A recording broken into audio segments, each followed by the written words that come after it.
안녕하세요. 7엄마입니다. 오늘 우리가 읽을 부분은 챕터 5 사업가의 사고방식입니다. 오늘은 이 첫 두 페이지를 제가 약간 요약해서 알려드리려고 합니다. 저도 미국에 있을 때 이 대학원 MBA 과정을 하고 싶었는데 당시에는 학비도 너무 비쌌고 여력이 안 돼서 가지 못했었습니다. 근데 여기 로버트 기요사키는 MBA를 획득하기 위해 경영대학원에 진학했다가 9개월 만에 자퇴를 합니다. 왜 그랬을까요? 그는 이렇게 얘기를 합니다. 가르치는 교수들이 사업가가 아니었고 그저 아이들을 가르치는 교수였기 때문이다라고 얘기를 합니다. MBA도 졸업을 안 한 그가 훗날 MBA 학생들 앞에서 강의를 하러 초대를 받은 적이 있는데요. 그때 그는 이렇게 얘기했대요. 일단 시도하십시오. 그래야 하기 때문입니다. 시도하지 않으면 사업가로 성공할 수 없으니까요. 이 학생들이 원했던 것은 사실 부자가 되기 위한 마법의 공식, 신비의 처방, 어떤 지름길을 기대했는데 로버트 기요사키는 다르게 얘기했습니다. 우리는 세 그룹의 사람들에게서 자본금을 조달합니다. 바로 고객, 투자자, 피고용인입니다. 사업가로서 당신의 직무는 고객이 당신의 제품을 구매하게 만드는 일입니다. 제품 구매를 통해 고객들이 당신에게 자본을 제공하게 만든다면 투자자들은 당신의 사업에 큰 돈을 투자할 것입니다. 그리고 당신이 종업원을 고용했다면 그들로 하여금 봉급의 최소 10배에 달하는 성과를 창출하게 만들어야 합니다. 네, 이 얘기만 들으면 사업을 하기 위해서 투자금이 굉장히 많이 필요하겠구나 라는 생각을 하실 수 있을 것 같아요. 근데 다음 페이지에 보면 이렇게 얘기하죠. 나의 요점은 자본금을 확보해야 한다는 얘기가 아니다.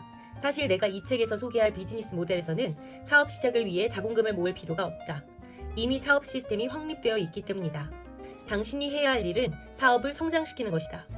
내가 전달하고픈 요점은 사업가를 규정하는 특징, 바로 사업가는 스스로 직접 실행에 옮긴다는 것.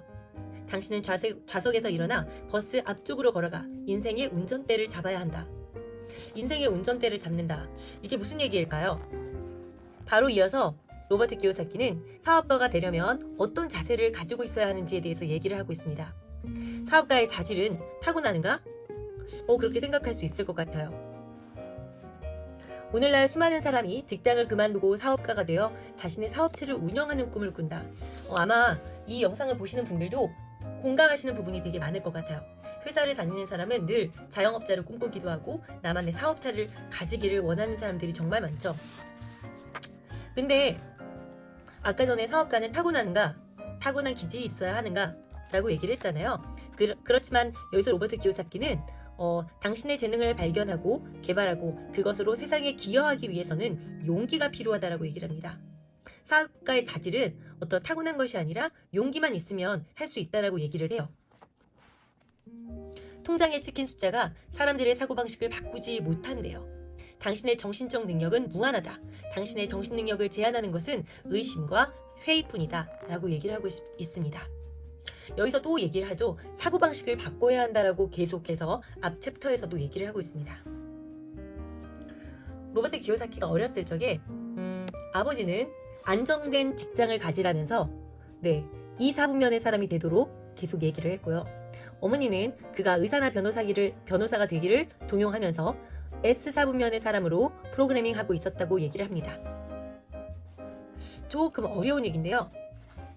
로버트 기요사키는 당신이 자신의 사업을 해야 하는 이유 중 하나는 존엄성을 되찾기 위해서다. 이 이유의 중요성을 간과해서는 안 된다. 제가 여기 별표를 쳐놨죠. 굉장히 중요하지만 사실 이해하기 좀 어려운 부분이었던 것 같아요. 사업을 하면서 다른 사람이 당신을 괴롭혀도 개의치 않을 용기를 가져야 한다.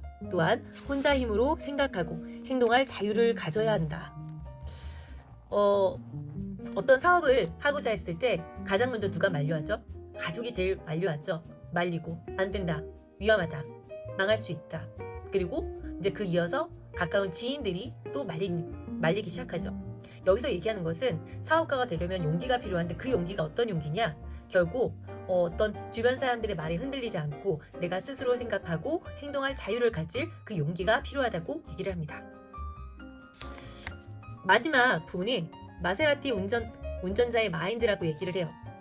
마세라티는 제가 굉장히 좋아하는 차 중에 하나인데 이탈리아의 굉장히 고급 스포츠카 브랜드죠. 여기서 당신은 어느 사분면의 인생을 살고 있는가? 다시 묻습니다. 그러면서 삶에 대한 접근 방식의 변화를 또다시 강조하고 있어요. 당신의 재정적 삶도 마찬가지입니다. 당신은 사업가의 사고방식을 가져야 합니다.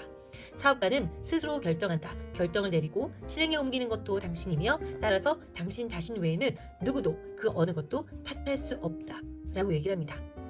지난 챕터에서도 계속 사고방식을 바꿔라 얘기하고 있죠. 같은 맥락이에요. 마지막으로 21세기형 비즈니스의 장점 중 하나는 당신을 대신해 사업의 모든 기초공사가 미리 되어 있다는 점, 당신의 성공을 기원하는 경험 많은 리더들의 안내도 받을 수 있다는 점이다. 그러나 오해해선 안 된다. 바라는 일이 있다면 그것을 실행에 옮기는 주체는 바로 당신이어야 한다. 그러기 위해서는 반드시 사업가의 사고방식을 가져야 한다. 그렇지 않으면 제 아무리 훌륭한 사업과 훌륭한 스승을 만난다 해도 좋은 성과를 얻지 못한다라고 얘기를 합니다. 당신은 운전대를 잡을 준비가 되었는가? 당신은 마세라티를 보는데 필요한 자질을 갖추었는가? 요 왼쪽 부분에 제가 읽지는 않았는데 여기서 뭐라고 그러냐면 트래커를 한국은 말하자면 경운기를 끄는 농부가 마세라티를 몬다고 해서 카레이서가 되지는 않는다라는 거예요. 그저 외향적인 비즈니스 모양만 바꿨다고 해서 우리가 E 4분면에서 S 4분면에서 바로 B나 I 4분면으로 옮겨갈 수 없다라는 거예요. 외향적인 부분은 바꿀 수 있겠지만 사실 가장 중요한 거는 내가 어떤 생각을 가지고 있는지 사고방식을 바꿔야 한다고 거듭 강조를 하고 있습니다. 그러면서 사업가에서 필요한 것은 자질이 아니라 바로 주변의 의견에 흔들리지 않고 내가 결정하고 내가 책임지고 내가 행동할 자유를 가질 바로 용기라고 얘기하고 있습니다. 어떠세요? 여러분들은 마세라티의 운전대를 잡을 준비가 되셨나요? 그러면 내일 다시 이 시간에 챕터 6로 만나도록 하겠습니다. 안녕.